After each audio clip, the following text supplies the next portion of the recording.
Good afternoon. It's a great joy to see that we have full house even today, both on site in Gartenhalle in Karlsruhe, Germany, and also online. And my name is Marianne Ederson, Director of Communication in the World Council of Churches. And this is the final press conference for the Assembly, but not the final press conference with WCC. We promise you many more press conferences, but we will probably take a break for at least a few days. We have so far organized, I think, 18 different press conferences, press briefings, thematic press briefings for media, present and online. So I'm very grateful to all media covering, and I will also remind you, if you haven't paid a visit to the WCC website, please do that, because all the decisions are already published since almost an hour ago. And once again, warm welcome to the panel, the same panel as we had in the beginning of the assembly. We are only missing 2 people at the panel, and I will describe why a little bit later. So we are very grateful that we have Dr. Agnes Abom. She's been serving as the moderator of the WCC Central Committee since Busan to Karlsruhe. And you're still the moderator until we have elected one in a couple of hours. You will stay tuned at 5 o'clock today. Then you will learn more who is the next moderator and the vice moderator of the World Council of Churches. And then we have Bishop Marianne Svensson, vice moderator of the WCC Central Committee since Busan to Karlsruhe. And you're also handing over to a new vice moderator a little bit later. We are also going to meet in a moment our other vice moderator, His Eminence Metropolitan Niphon. And he's joining us in a minute because even if the assembly is closed, there is still meeting going on at this moment with nominations committees. Central committee are meeting in a few hours. Executive committee are meeting later today. So I will ask you for a little bit patience that we will coordinate us. And then we're very grateful to have the local host with us, Bishop Peter Albosse Huber and Bishop Heike Springhart and the Lord Mayor, Frank Murlet. Thank you very much for taking the time. And we have invited the panel to share a little bit more personal. What is the takeaway from the assembly? And also mention that our acting General Secretary, Father Johan Sauka, is not with us at the moment because he's in a meeting with the nominations committee. If he's coming, then we have a seat also for him. But at the moment, this is the panel. So I would like to invite Dr. Agnes Abom to share from your perspective, what is the takeaway from the 11th WCC? And that is that for the first time in a long while, this 11th Assembly provided safe spaces for serious engagement, reflection, prayer, challenging one another, encounters, and these were ecumenical conversations, Bible studies, thematic plenaries, the Brunnen program. That was very, very, very important. So those spaces were actually the spaces of real participation because the plenary hall did not have a lot of time by nature and structure. Now, the second takeaway is the continuous plea of young people, which I think this time round, there is a concrete proposal on how to address them. There have been discussions, rather informal, even how to create satellite bosses in the region. The Central Committee has been given clear mandate to follow through the voices by extending the table in making it more inclusive. The third takeaway for me is the commitment to the search for unity, a common vision and understanding, which remains the cornerstone purpose. And my final takeaway then, if you may ask me, it's not really final, but I think I leave this assembly more hopeful that we have started a new phase where we are going to try to listen to one another on matters that we do not always agree with, that we have different voices, and those come clearly through public issues. And so the way we handled this time, I think there is hope, and I think that His Eminence Angelos really summarized. We will not always agree. What divides us should not become a hindrance. But I also live with some pain that when we mention critical events in human history, and there are people who want to nonchalant them, I feel pained, because when the whole issue of Holocaust was mentioned, I expect Christianity with its own contribution, and I'm saying Christianity, to be a little more sensitive, to be a little more considerate, because we are not talking of a small thing. It's one of the darkest moments in our histories. So that, I think, is what is forcing us to now really say we must listen to each other, however painful, without disregarding and disrupting processes. Thank you. Thank you, Dr. Agnes Abom. I turn over to Bishop Marianne Svensson. What is your takeaway from the 11th Assembly? Thank you very much.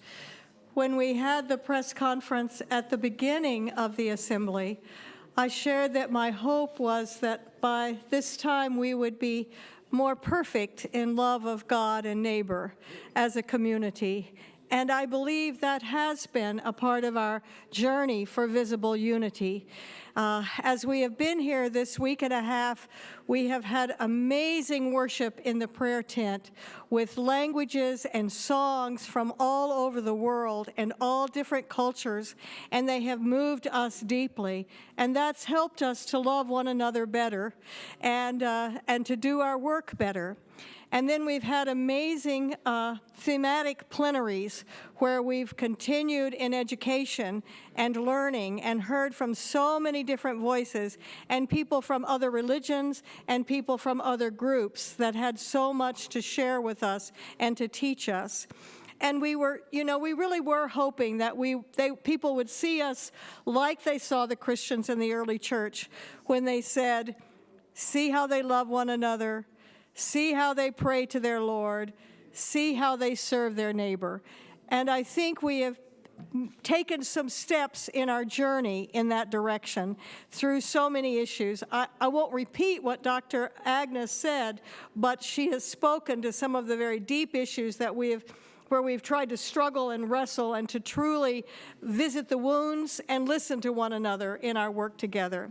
So those are things I had hoped for and that I celebrate that we are really experiencing. But what was a surprise to me that is so very wonderful is the way the city of Karlsruhe has embraced us.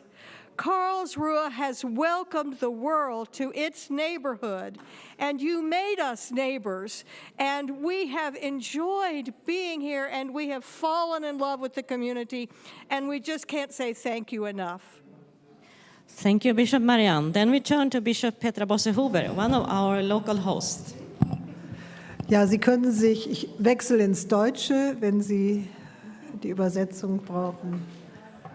I speak German. If you need the translation, I wait one moment.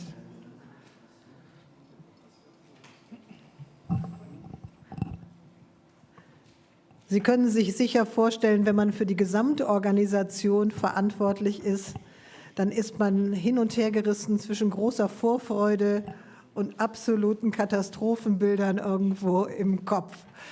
Und ich habe oft gedacht, ich wäre jetzt so gerne zu diesem Zeitpunkt hier und könnte zurückgucken. Und insofern freue ich mich einfach, wenn ich zurückgucke. Es gab weder große Hitze, noch gab es Starkregen. Es gab keine Sicherheitslücken, die zu schweren Attacken geführt hätten. Es gab keine schweren Unfälle. Corona hat uns gestört, ja, aber das wussten wir auch vorher, dass das so sein würde. Also das ist erstmal für mich ein Anlass zu großer Freude.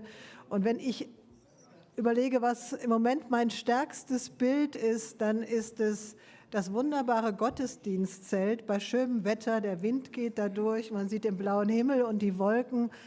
Und es ist eben nicht so, wie manche Leute sich Ökumene vorstellen, dass es entweder oder gibt.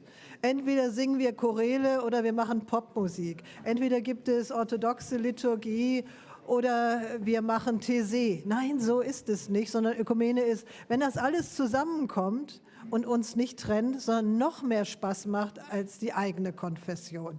Und da hatte ich das Gefühl, dieses gottesdienstliche Leben hat uns in einer Weise verbunden und auch stark gemacht, dass es möglich war, die großen Spannungen, die es in anderen Themen gab, das haben unsere beiden Moderatorinnen ja schon erzählt, das auch durchzuhalten, ohne in Euphemismen oder Harmonisierungen auszuweichen, sondern sich zu konfrontieren mit den Themen, die da sind. Insofern gehörte dieses geistliche Leben, was einfach wunderschön war, die vielen Begegnungen der Leute zwischendurch, die, glaube ich, das Spannendste waren und wo jedenfalls unsere Leute am meisten erzählt haben, was sie alles gelernt haben von der Welt. Und diese politischen Plenumsdiskussionen, die dann eben hinterher auch zu Verlautbarungen und zur Entscheidung führen, das gehörte zusammen. Und ich bin sehr, sehr glücklich, dass das hier passiert ist und dass wir Gastgeber sein durften und freue mich darüber und bin dankbar. Thank you very much, Bishop Petra Bosse-Huber, and we also welcome Metropolitan Niffon. Thank you very much for making yourself available in the midst of all the meetings. I would like to come back to your eminence, if you allow me, that we could continue with Bishop Heike Springhardt and then we turn back to our Vice Mother. The floor is yours, Bishop Heike Springhardt. I will also speak in German. Ja, also hier als Landesbischöfin der lokalen gastgebenden Landeskirche fühle ich mich vor allen Dingen beschenkt. Durch das, was dass die Ökumene in Bewegung gebracht hat hier bei uns. Es ist ja weit mehr als die Begegnungen, die kostbaren, als das bunte Bild, als der Blick dafür, dass die Welt größer ist als Karlsruhe, Baden, Deutschland und Europa. Schon das alleine ist ein großes Geschenk. Ich nehme vor allen Dingen mit diesen Schwung, der damit verbunden ist, dass wir das, was uns als Christinnen und Christen im Innersten bewegt, im Herzen, wie es immer hieß, direkt verbunden ist mit dem, was wir konkret tun. Und dass das, was uns verbindet, so groß ist, dass eben wirklich möglich ist, dass wir Räume haben, einander zuzuhören, und zwar so, dass es uns wirklich betrifft, dass wir den Schmerz fühlen, dass wir die schwierigen Diskussionen, die wir ja auch geführt haben, auch aushalten und wirklich miteinander ringen. Wie ist es, wenn wir auch einander widersprechende Perspektiven hören, und wie gelingt es, dennoch zusammen zu bleiben und 3 Schritte weiterzukommen in Richtung auf eine versöhnte und eine friedliche Welt? Ein anderer Aspekt, den ich hier inhaltlich mitnehme, ist das starke Verständnis von Einheit. Dass Einheit das ist, was nichts mit Uniformität zu tun hat, die Einheit, die uns verbindet, auch nicht einfach nur irgendwie in Verschiedenheit nebeneinander, sondern das starke Band der Einheit ermöglicht überhaupt erst die Vielfalt, die wir haben. Mich hat sehr beeindruckt, dass hier eben auch die Stimmen gehört wurden, die sonst so schwer zu hören sind. Die Jugend hat sich sehr lautstark gemeldet und das ist gut. Und es ist auch gut, dass sie auch was zu sagen hat im Ökumenischen Rat der Kirchen. Die Menschen mit Behinderungen haben sich deutlich zu Wort gemeldet. Indigenous People haben sich zu Wort gemeldet. Frauen haben sich zu Wort gemeldet. Auch das ist nicht überall selbstverständlich. Bei uns schon, das ist schön so. Insgesamt nehme ich ein starkes Zeugnis mit für eine Gemeinschaft von Kirchen, die Verletzlichkeit wagt. Und das ist nicht nur etwas, was ich mitnehme als Erinnerung an diese 8 Tage, sondern von dem ich deutlich gespürt habe, dass es sich in die Stadt nach und nach immer mehr sozusagen auch ausgestrahlt hat. Ich habe ja am Wochenende Gottesdienst gehalten in der Stadtkirche, die war übervoll mit einer wunderbaren Mischung aus Menschen von hier und Menschen vom Ökumenischen Rat der Kirchen. Gestern hatten wir ein Friedensgebet, an dem Menschen aus der Ukraine, aus Kolumbien und aus Nigeria beteiligt waren und Menschen hier aus Karlsruhe dabei. Also da gab es einfach viel, neben dem bunten Programm auch auf dem Marktplatz, viel Möglichkeiten für Begegnungen in ganz unterschiedlicher Weise. Und ich glaube, dass uns das auch in unserer Landeskirche, und hoffe das jedenfalls, so in Bewegung setzt und neu orientiert darauf hin, dass wir einen großen Auftrag und große Fragen haben, für die wir weltweit Verantwortung tragen und die wir aber nicht so übernehmen, dass wir jetzt mal der Welt erklären, wie es ist, sondern dass wir miteinander im Gespräch sind und bleiben und dass wir lernen von den anderen, die hier sind. Ich habe am Anfang gesagt, dass ich hoffe, dass zu spüren ist, dass das Motto trägt, also dass der Geist Christi hier wirklich was bewegt und Versöhnung gelingt. Mein Eindruck ist, dass das geschehen ist. Ich hatte etliche Begegnungen, insbesondere auch mit Menschen aus der Ukraine. Ich glaube, es ist auch im Nachhinein richtig, dass hier unter diesem Dach Menschen aus Russland in der russisch-orthodoxen Delegation und aus der Ukraine waren. Da bin ich froh darüber. Und dass wir uns einander aussetzen, gehört eben auch zur Gemeinschaft, die wir als Kirche haben, weltweit, aber manchmal ja auch lokal. Diesen Ernst nehme ich mit, die Vertiefung auf die großen Zukunftsfragen und den Schwung, den ich auch mir ging es so in den Gottesdiensten erlebt habe, wo einfach sozusagen spürbar war, dass wir in vielen Stimmen eins sind. Ja? Das ist da so wunderbar gelungen von den verschiedenen Sprachen, aber auch den unterschiedlichen Tönen. Und so wünsche ich mir Kirche. Und ich hoffe, dass davon etwas hier bleibt. Vielen Dank. Thank you very much, Bishop Heike Springhardt. I will turn to His Eminence Metropolitan Niffon, and then I will give the final word to our Lord Mayor, Dr. Frank Mering, because you are the local host, and so Your Eminence, we have asked for what is the takeaway for the assembly for you as the vice moderator. Thank you. So you want me to be as brief as possible in order to receive questions? This is what you mean. Take your time. This is the wrap-up. Well, I would like to say that we are here for more than 9 days, some of us, or 10 days, and it seemed, at least to me, that as if it was only 3 days.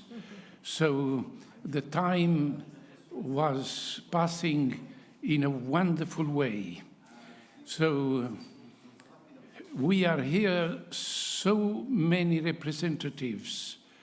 As remember, we said in the first day that we are 352 churches, delegates from these churches, and it's so fascinating to be together, to find way, because this is the aim of the ecumenical movement.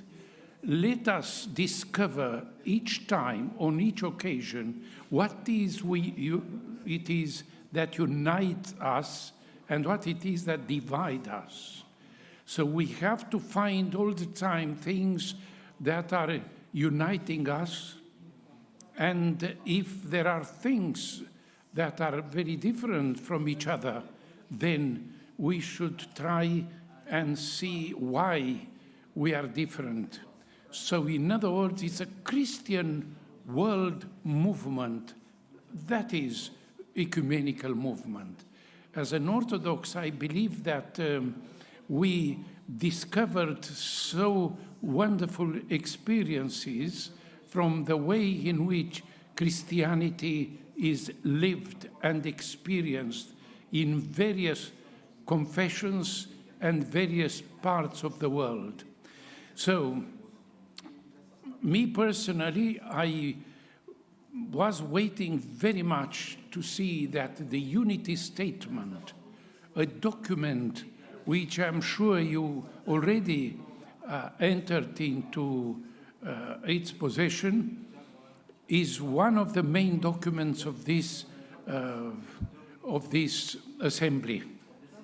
Because there we are talking about what is uniting us, in what way we can continue our prayer, our reflection, in what way we should magnify our enthusiasm for working towards Christian unity, because there are many differences. For some people, this is not a blessing, and this is quite a curse. For other people say, no, it's quite a blessing, because there is a variety of way in which we live and experience our Christian life. However, the reality is that there is a great variety of nuances in Christianity today. So we need that unity, because in the world we experience troubles, wars, sufferings. And we theologians say all the time that materialism, secularism, consumism, and many other isms that are against Christianity. So that's why we need to find ways that help us to work together to spread the Christian gospel of our Lord Jesus Christ to the world in the face of all this which I tried to briefly mention. So that's why ecumenical movement is a blessing. That's why the General Assembly and the Central Committee and many other ecumenical meetings are a blessing for the whole of Christianity. So it's a overwhelming experience in order to express what we felt during these days. But by concluding, I would say that there is an administrative business aspect of things which are very important for an organization like ours. But the other thing is, and that is extraordinarily important, living the fellowship together, praying, exchanging experiences, learning from each other. That was magnificent experience, and we are very, very grateful to God and to all those who made this assembly possible. That's it. Thank you very much, Your Eminence. Then we'll turn to Dr. Frank Mentrop, the mayor of City of Karlsruhe. And now we have had the opportunity to be in the middle of the assembly for many days. Ja, meine sehr verehrten Damen und Herren, ich fange jetzt erstmal ganz nüchtern an. Ich bin erstmal froh, dass alles organisatorisch geklappt hat. Das hätte ich natürlich bei der Eröffnungspressekonferenz nicht als meine Erwartung formuliert, weil man als Oberbürgermeister immer davon ausgeht, dass alles klappt. Aber ich stelle das jetzt erstmal so fest. Für die Stadt Karlsruhe ist das von der Dimension her ein Ereignis, das nur so alle 10 bis 15 Jahre stattfindet. Und wir können festhalten, dass das alles gut funktioniert hat, und das erfüllt uns erstmal mit einem bestimmten Stolz. Gleichzeitig hatten wir aber von Anfang an ein Narrativ, und dieses Narrativ war, dass wir nicht die Versammlung in einem geschlossenen Raum irgendwo in der Stadt stattfinden lassen und die Stadt in einem anderen geschlossenen Raum nebendran vor sich her lebt, sondern dass das so vielfältig wie möglich miteinander in Verbindung gebracht werden sollte. Und das hat so gut funktioniert, dass ich glaube, dass es nicht nur ein Ereignis ist, wie wir es alle 10 bis 15 Jahre haben, sondern es ist durchaus ein historisches Ereignis, eine historische Erfahrung auch für die Bürgerinnen und Bürger in Karlsruhe. Und da bin ich ganz außerordentlich dankbar. Ich kann den Dank, dass sich die Stadt für die Teilnehmerinnen und Teilnehmer so geöffnet hat, zurückgeben, dass sich auch die Teilnehmerinnen und Teilnehmer so offen auf die Stadt eingelassen haben. Ich weiß von einzelnen Teilnehmern, dass die an 4 oder 5 Abenden hintereinander bei den Schlosslichtspielen waren, weil es immer so ein schöner Abschluss eines solchen anstrengenden Tages war. Ich bin unendlich dankbar für den Eintrag ins Goldene Buch, dass das Ganze auch für die Stadtgeschichte nochmal richtig festhält. Ich bin dankbar für den Gottesdienst am Sonntagmorgen in der Friedenskirche in Weiherfeld mit 1 Million Zuschauerinnen und Zuschauern allein in der Bundesrepublik Deutschland. Und so gibt es viele Ereignisse, die die Menschen in der Stadt und die Gäste, die wir haben, ganz eng zusammengeführt hat. Und dadurch, ich habe es eben beim Abschlussgottesdienst auch so formuliert, die Menschen, die hier teilgenommen haben, sind zumindest für diese Zeit auch ein bisschen Karlsruherinnen und Karlsruher geworden. Und die Karlsruherinnen und Karlsruher sind in dieser Zeit ein Stück weit internationaler geworden und offener geworden, auch für weltumspannende Themen, für andere Kulturen, für Vielfalt. Ganz wunderbar finde ich, eine Mitarbeiterin von mir hat heute Morgen erzählt, dass ihre beiden halbwüchsigen Kinder sich zum einen geärgert haben, dass es so viel Verkehrsumleitungen gab wegen der Konferenz. Auf der anderen Seite aber gesagt haben, sie haben Karlsruhe noch nie so lebendig und so bunt und vielfältig erlebt. Abschließend in der Frage, ob denn einzelne dieser Würdenträger vielleicht auch Ninjas wären, weil sie diese Art des Ornats zu dieser Inspiration quasi verleitet hat. Ich glaube, das ist eine schöne Reflexion und es zeigt auch die Kraft, die von einer solchen Versammlung ausgeht, einer Botschaft heiterer Internationalität, einem hohen Maß an seriöser Auseinandersetzung mit den Weltthemen. Und mir war vorher nicht bewusst, dass es nicht selbstverständlich ist, dass Stadt und WCC so eng zusammen kooperieren, dass es auch in vielen Staaten und Gesellschaften gar nicht üblich ist, dass Politik und Kirche so eng miteinander zusammenarbeiten. Und deswegen, glaube ich, geht von Karlsruhe auch die Botschaft aus, bitte, ihr kümmert euch um dieselben Menschen, dann könnt ihr euch auch mal miteinander beschäftigen und vielleicht das eine oder andere auch dann miteinander abstimmen. Dann ist es am Ende für alle ein großer Gewinn. In diesem Sinne nochmal herzlichen Dank, dass Sie alle in Karlsruhe waren. Für uns ist es ein großes Geschenk und ich habe heute alle Teilnehmerinnen und Teilnehmer einzeln, aber ich lade auch gerne den WCC. Ich weiß, es wird jetzt wahrscheinlich wieder lange dauern, bis man sich in Europa, Deutschland oder so organisiert, aber es gibt ja vielleicht noch andere Veranstaltungsformate und ich habe ja gehört, dass man die Regionen stärker einbeziehen will, jetzt in die WCC-Arbeit. Da strecke ich schon mal gleich den Finger und sage, die Region um Karlsruhe steht immer bereit. Thank you, Dr. Frank Mentrop. We will take notice of the invitation to come back with joy. Then I think it's time to open up for questions, and my colleague Klaus Grue will pick up a few questions from the floor in Gartenhall, and then we have a few more also online. So turn over to you, Klaus. Thank you. So this is the interactive part of the conference, and raise your hand if you want to ask a question, and present yourself and ask a question. We have a lady here in the first row first. Hi, I'm Donna from Christian Times from Hong Kong. I will have one question. The panel has mentioned that WCC will expose engagement with each other. So I would like to ask, did WCC do any attempt to arrange dialogues between Russia and Ukraine delegates? Thank you. Thank you very much for that question. It's if we are planning to prepare another dialogue between the delegation from Russia and Ukraine.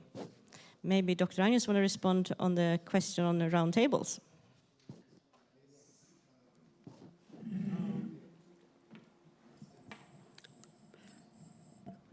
You will recollect that we said WCC is a global, ecumenical, safe space, a space that allows not only its member churches, all kinds of groups to come, use it.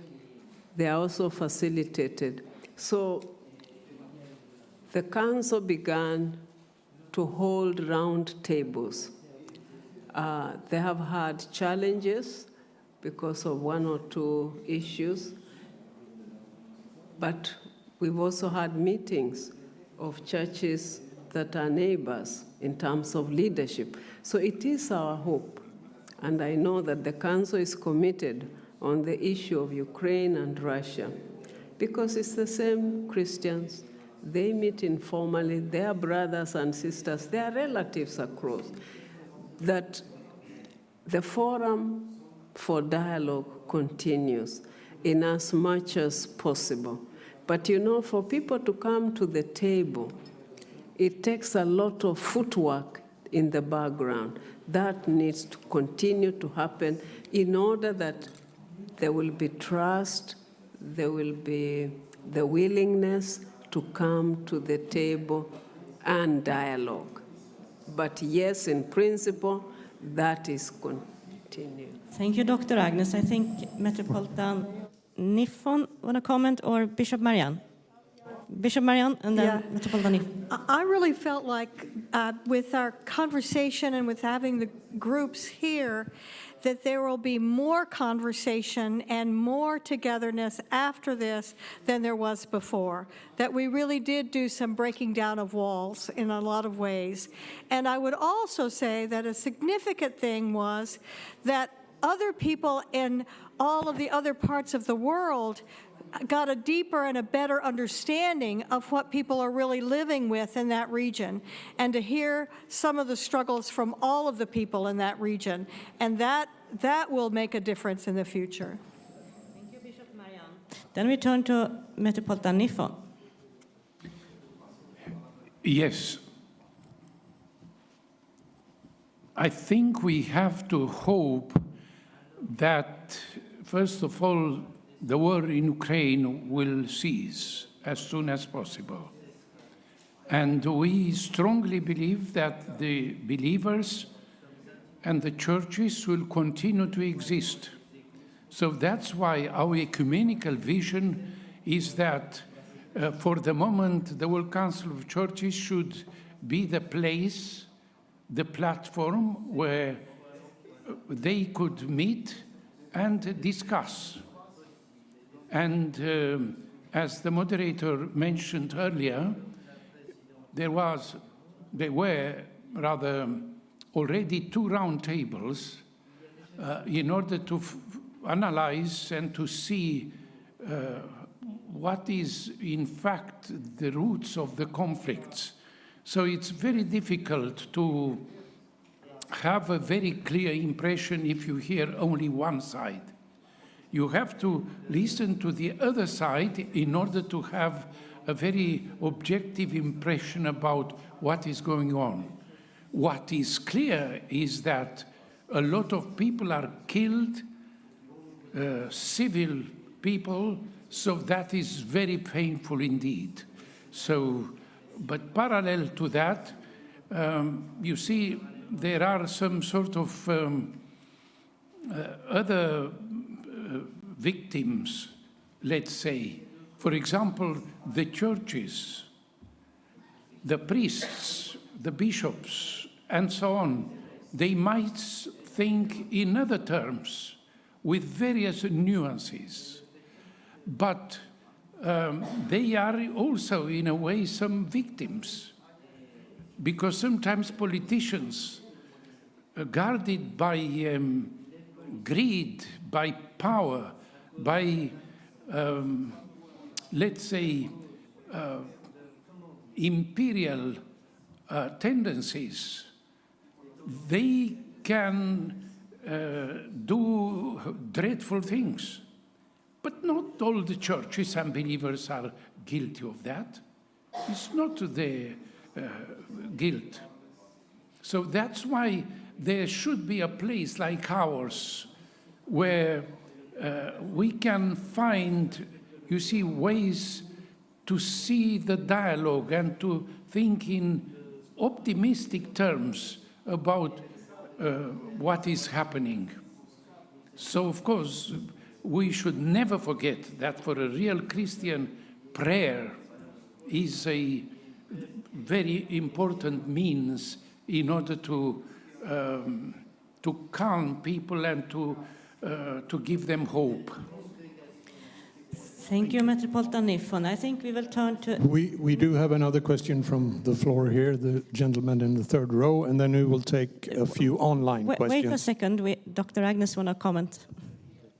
Me just to add one thing beyond the conflict resolution.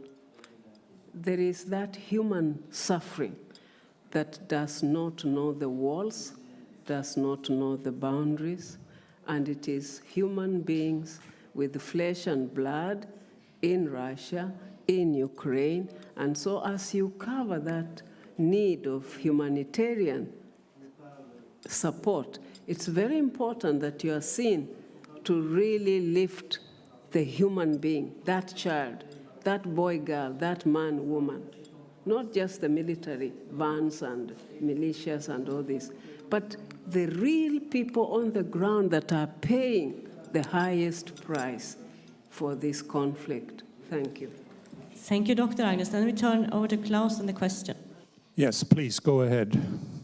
Well, I'm Dr. Link. I'm writing for the Catholic News Agency in Germany. I'm interested, how do you see the Roman Catholic participation in this assembly?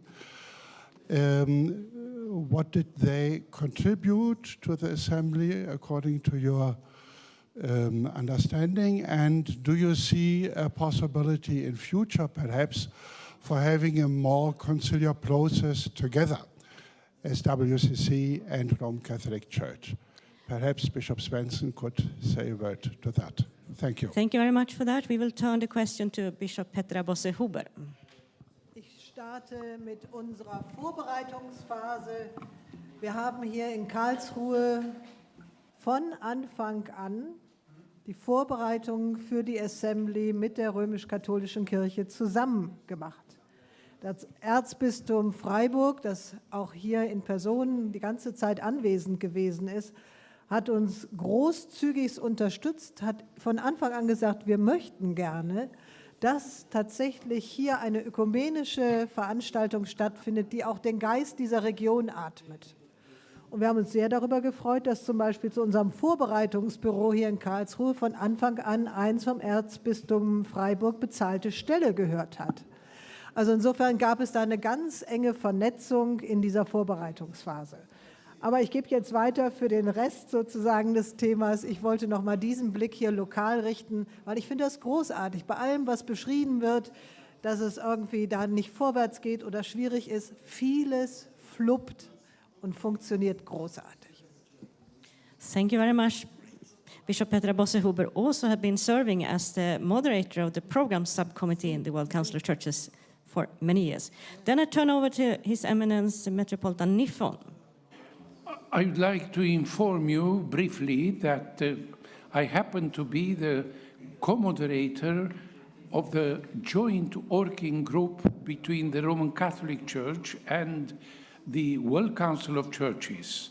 So that kind of cooperation, I think, goes back to quite a few decades.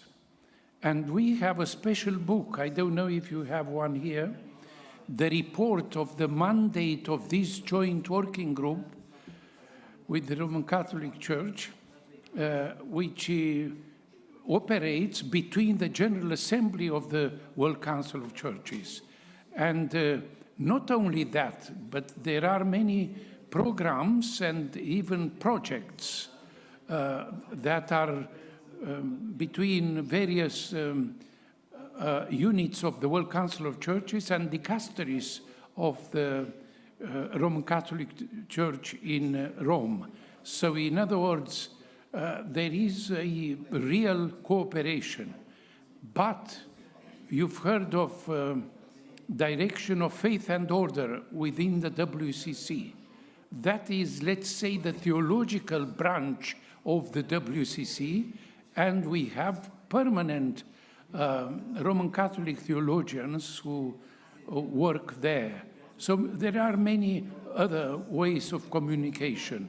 There are, in our ecumenical institute in Bosse, we have 2 Roman Catholic professors, you know, who are teaching there. So we are, let's say, on the right way. Thank you. Bishop Farrell at the Thank you very much, Your Eminence. I think Dr. Agnes also want to comment, and maybe also Bishop Marian. You asked specifically about this assembly. The Roman Catholic official delegation led by Cardinal Koch was 20-some people. That's quite a huge delegation, number one. So their presence was there. Number two, you saw the unity, the plenary on unity was actually engaging also the Catholics. I think it was Farrell, Bishop Farrell, yes. And if you walked around in many of the meetings, both thematic plenaries, ecumenical conversations, Bible studies, you found them there. Local Catholic men and women, they were there. In the various levels, in the pre-assemblies, not only from Germany, but from other continents as well. And in the worship or prayer, you saw them. So their presence here has been very, very visible, I think more than before. And that goes back to what Bishop Petra has said, that in the planning, they were actually working together. Thank you. Thank you, Dr. Agnes. Bishop Marianne, do you want to comment also? Yeah. Just briefly, I would say, 4 years ago in June of 2018, at our Central Committee meeting in Geneva, Pope Francis came, and we celebrated 70 years together, and it was very, very special. Well, then COVID happened, and so we were not together as a Central Committee for another 4 years until this most recent June, and then to come here to the Assembly. So the ecumenical partnership and the flavor and the commitment to working together has really just been growing over that time as we met online and as we continued to be committed. And it was really wonderful to have Bishop Farrell speak at the thematic plenary the way he did. And I know that when I visited Rome, he welcomed me in Rome, and we had wonderful conversations there. So that ecumenical conversation with the Roman Catholic Church and with the World Council of Churches continues. Thank you very much, Bishop Marianne. And we can also mention that Bishop Farrell was also part of our press panel for a few days ago. We have both press conference in the room, also in the Zoom room, and online on YouTube. Now we will turn to the Zoom room and have one or two questions, Marcelo. Yeah, it's been very active here in the online press conference. So I sum up two questions at the same time, one for the whole panel. From Simon Barrow, agency Ecclesia from Scotland. What are the personal images of hope for the world and for the community of churches that you will take away from this assembly? And then another question from Christine Sieber, Kirchensendung Radio BEO, Switzerland. What will the resolutions and joint declarations of this assembly really achieve in the future? Thank you very much for the question. What kind of hope do we see? Who want to take that question? Maybe we should turn to the local host, the Bishop Heike, and then we turn to the LCC leadership. Meine Hoffnung ist, dass es uns gelingt, dass wir weiter glaubwürdig als Kirchen unterwegs sind, weil wir Herz und Hirn zusammenhalten, Herz und konkrete Schritte, dass es uns gelingt, dass wir weiterhin auch auf die hören, die Wunden an sich tragen. In anderen Ländern, aber auch bei uns, dass wir als Kirchen Räume sind, wo wir uns einander aussetzen und so gemeinsam weitere Schritte gehen. Thank you very much, Bishop Heike. I think also Dr. Agnes, want to comment on this? Images of hope for me. The women's pre-assembly, very difficult, but very fruitful. The prayer tent, the image of the prayer tent with all its colors is a hope. Finally, the number of young people here, including stewards, despite their poor representation, gives me hope for a better future on a number of issues of crisis. Thank you. Thank you, Dr. Agnes. May I also invite Bishop Petra Bosse-Huber and then our Mayor, Dr. Frank Mentrop. Also ich würde gerne zu den Bildern noch irgendwie akustische Eindrücke der Hoffnung hinzufügen. Ich habe eben schon mal gesagt, das Zelt wäre auch mein Hoffnungsbild gewesen, so bunt wie es war. Aber bei mir klingt es auch. Also die Melodien dieser vergangenen Tage, die tragen eine große Kraft in sich. Und es waren nicht nur die Melodien, es waren auch die Worte. Die Gebete in einer wunderschönen, lyrischen Sprache sorgfältigst aus dem pazifischen Raum, aus Neuseeland, aus Papua oder wo auch immer übersetzt, Psalmen und Ähnliches. Das sind auch Worte der Hoffnung. Also insofern können wir das zusammenpacken, die Bilder, die Musik und diese Worte. Das ist so ein Gewebe, aus dem vielleicht dann auch nochmal so eine Hoffnungskraft entstehen kann. Thank you very much. Then we turn over to Dr. Frank Mentrop, our mayor. Ja, ich würde gerne auf diese Frage noch einen anderen Aspekt einbringen, den wir jetzt hier nicht diskutieren könnten, aber der vielleicht auch ganz interessant wäre, mal vom WCC aufzuarbeiten. 1948 ist der WCC gegründet worden in der Erfahrung des Zweiten Weltkriegs, weil man festgestellt hat, dass es während dieses Weltkriegs, weil man offensichtlich festgestellt hat, ich war ja damals nicht dabei, dass man während dieses Weltkriegs nicht in der Lage war, eine Information und eine Diskussionsplattform zwischen den Kirchen der verschiedenen Nationen und auf der ganzen Welt noch aufrechterhalten zu können. Es gab ihn schlichtweg nicht. Und wenn ich jetzt hier manchmal konfrontiert werde damit, dass man fragt, kann denn der Frieden zwischen Ukraine und Russland oder bei vielen anderen Konflikten auf der Welt jetzt bei einer solchen Weltversammlung hergestellt werden, dann müssen wir, glaube ich, ganz demütig erstmal die Frage stellen, das, was man 1948 erwartet hat an Gründung, ist denn das jetzt in einer aktuellen Kriegssituation erfüllt worden? Und da bin ich sehr dankbar, dass etwa die Ukrainer in Karlsruhe, also der deutsch-ukrainische Verein, die Möglichkeit hatte, das Leiden ihrer Landsleute hier darstellen zu können und dass viele internationale Gäste, die nicht aus Europa kommen, vielleicht zum ersten Mal überhaupt darüber informiert wurden, mit welcher Brutalität und Grausamkeit dieser Krieg stattfindet. Deswegen hat dieses Fehlen an Information während des Zweiten Weltkrieges, das zu einer Gründung des WCC führte, hier dieses Defizit aufgefüllt. Man konnte hier etwas erfahren über diese Information. Und das Zweite ist, stellen Sie sich mal vor, Sie hätten den Anspruch 1940 oder 1941, nachdem das Deutsche Reich gerade Polen und später dann Russland überfallen hat, hätte man die Erwartung gehabt, dass auf einem solchen Kongress dann die verschiedenen kirchlichen Delegationen aus beiden Völkern irgendwie Frieden schaffen. Dann merken Sie schon, wie absurd diese Erwartung ist. Aber es ist ein unglaubliches Signal, dass es gelungen ist, sowohl eine ukrainische als auch eine russische Delegation hier zu haben. Und das ist ja nicht der einzige Konflikt, um den es geht, sondern ich könnte das jetzt durchdeklinieren. Und das ist für mich das größte Zeichen der Hoffnung, weil es nämlich gelungen ist, die Gründungsidee, die man seinerzeit 1948 hatte, jetzt hier real umzusetzen, dass es richtige Informationen gibt von allen Seiten, dass es ein Gesprächsangebot gibt und dass es eine Förderung und eine Organisation von Gesprächsmöglichkeiten gibt. Und das gibt mir große Hoffnung und das ist eingebunden in das gemeinsame Erleben von christlicher Kultur. Und das ist etwas, was dann auch vielleicht doch die Menschen mehr zusammenbringt, als wenn man sich jetzt außerhalb der Spiritualität und der Religiosität irgendwo treffen würde. Thank you very much, Dr. Frank Mentrop.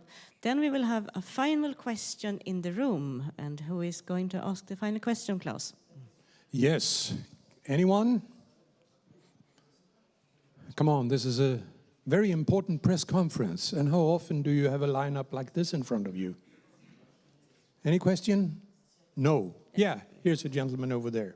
Has there been any direct contact between the Ukrainian guests and the Russian Orthodox delegates? Or is it only a plan we hope they will? Thank you for the question, and because we are live streaming, it's important that we always use our microphone. So the question is if there has been any kind of meetings, exchanges between the Russian and the Ukrainian delegation with the WCC. Who want to respond from the leadership side? Metropolitan Nifon, the floor is yours. Well, there were not a sort of official moment arranged at the level of the conference. But they met each other, they exchanged some views but they had the opportunity when we discussed about the statement of Ukraine and the peace in Europe and so on. They had the chance to speak up in the plenary their point of view separately. So for us, this is a very good sign that we could get them together. The General Secretary and the delegation from the WCC in Geneva visited Ukraine and saw both sides, because you know that ecclesiologically speaking, there is the Ukrainian Orthodox Church pro-Moscow, Ukrainian autocephalous Church, you see. So the WCC delegations visited both sides, and already a sort of dialogue, not directly, but indirectly, started in order to have the, let's say, Christian, spiritual, religious, ecclesial dimension in order to have dialogues. Because we are not specialists neither in military technicalities, not in even politically. But what we can do is that to have a Christian approach in these particular difficult times, particularly for those families that lose their dear ones. Either they are soldiers or they are civilians, even children, and that is dreadful. So it's a very good beginning, and we shall see what is going on from now. Thank you, Metropolitan Nifon. I think also Bishop Heike want to comment, and then we have a few minutes. We could also invite one more question on the front row, Klaus. But first, Bishop Heike. Ich will nur ganz kurz, ich glaube, wir dürfen uns hier nicht von der Dynamik des Krieges dazu verleiten lassen, die Menschen zu trennen. Ich habe mit einem Mitglied der Delegation gesprochen, der sagte, natürlich, der ukrainischen Delegation, natürlich kenne ich die meisten, die auf der Liste der russisch-orthodoxen Delegation stehen. Das sind, mit manchen verstehe ich mich besser, mit anderen schlechter, das sind gute Leute. Natürlich führen wir Gespräche. Also das war für mich hier schon auch nochmal, ich glaube, das können wir nicht oft genug sagen. Also das sind nicht nur Lippenbekenntnisse, es gibt noch etwas zwischen diplomatischen Verhandlungen und Schweigen. Ja? Und ich glaube, das dazwischen ist hier passiert. Thank you very much, Bishop Heike. Then we will invite Corina on the first row. Thank you. It's just a small additional question to Professor Nifon. The conflict in Ukraine is also very strong, an inner Orthodox conflict between Constantinople and Moscow and the autocephalous churches and so on. Is there any attempt to resolve this conflict? Well, it's very difficult to enter into details now. I don't think that everybody has the patience to listen to that. But the point is, yes, there is an inter-Orthodox, let's say, atmosphere of differentiations. So, as you know, in Ukraine, there were 3 jurisdictions. Pro-Moscow jurisdiction, one Orthodox church that was legitimized in diaspora for 35 or 40 years, and another one who was a so-called Kiev Patriarchate and the Philaret.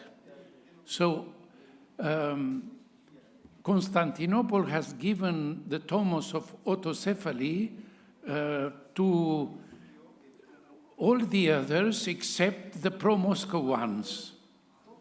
So the question is that not all the Orthodox churches recognize this autocephaly, but there is on the way.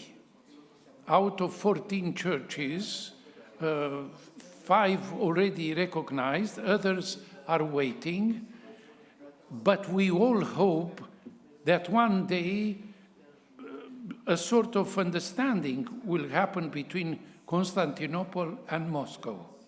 So this is the ideal. So we have to work for that. So, but I don't enter into other details. I know only one thing, that the pro-Moscow jurisdiction in Ukraine already ceased to commemorate in the liturgy the name of Patriarch Kirill. So you know why, because Patriarch Kirill didn't condemn very clearly, you see, the war in Ukraine. But here again, there are nuances of interpretation. So we have to know exactly the situation there and to judge. But of course, we are free to express our opinions and to condemn or to excuse. So this is a delicate question, but we shall see that what will happen in the future. Maybe in 1 month's time, we shall have peace and things will clarify by themselves. Thank you very Maybe, much. I said. Yeah. Thank you very much, Metropolitan Nifon. I would like to give the final word to Dr. Agnes Aboum. In the opening press conference, then we learned that you started to serve as a steward to distribute news magazines in Nairobi in 1975. And you have done an amazing work the last 9 years as the moderator. And I don't know how many media you have met during these years. So what is the role of media from your point of view when it's coming to unity, justice, and peace? I think the mayor already alluded to communication and information. It's been a very, very important period where most of the work has been done through communication, through media, and I want to thank the Communication Department of the World Council of Churches, because particularly the last 3 years, we wouldn't have moved if it was not for that department. So number one, information must flow. And sometimes the official information doesn't reach the relevant people. So media makes it more available widely. And that is, for me, very important. The second one is, increasingly, we are able to engage a wider network of churches, peoples, communities, by virtue of the work of media. In this assembly, we've talked about media. We've talked about communication.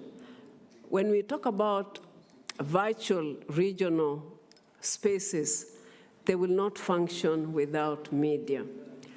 I'll give you an example that happened in 1975, in the midst of the liberation struggles, and that was particularly Rhodesia. Now, South Rhodesia, and then it was called Zimbabwe. There used to be a picketing team, a demonstrating team, all the time at the World Council of Churches assemblies. I used to read about it. I myself was a victim of my own political system at the time. So I was not just a steward because I had wanted to, but I was like a vagabond. And this particular North American evangelical had come to Nairobi and was declaring that the aspirations of Southern Africa were antichrist, that the assembly was antichrist, and we had our first president. So my own literature professor and I were asked by the Voice of Kenya and then the Kenya Broadcasting Corporation today to go and interview this man. And when the president heard him, he was sent off packing the same night. That's the power of media. I'm not saying it was right or wrong, but media can contribute in both ways, positive or negative. Thank you. Thank you very much, Dr. Agnes. Thank you very much, Bishop Marianne. Thank you very much, Metropolitan Nifon. Thank you very much, Bishop Petra. And thank you very much, Bishop Heike and the Mayor, Frank Merilot. Thank you very much for your time, and I know that next meeting waiting for a few of you on stage. And thank you very much to all media for being with us, and if you need any kind of support, please stay in touch with WCC. Thank you very much for this time. Auf Wiedersehen.